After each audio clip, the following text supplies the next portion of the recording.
Welcome to Chillin' 101. We hope this video helps. You begin by locking down prerequisites and taking your first steps immediately. Choose the device type and AR platform that match classroom access, then connect objectives to specific AR interactions so each activity has a measurable outcome. Once done, gather or convert assets, light 3D models, PNG and short audio, and test one small marker or anchor in the app. This quick loop proves the concept and prevents wasted work. It also shows teachers and students what to expect. Now you move into detailed execution.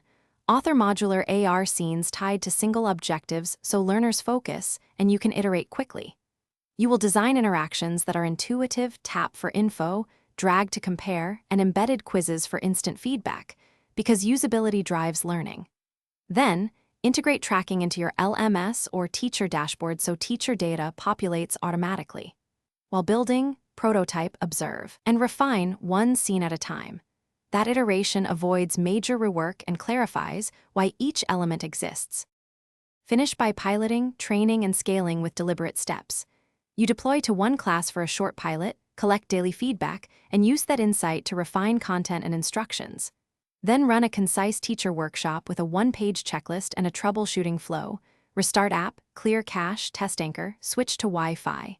Once stable, roll out gradually while monitoring analytics and response rates. If something breaks, follow the flow immediately. Most issues resolve by retesting assets and rebooting devices. Thanks for watching. Consider subscribing if we helped you.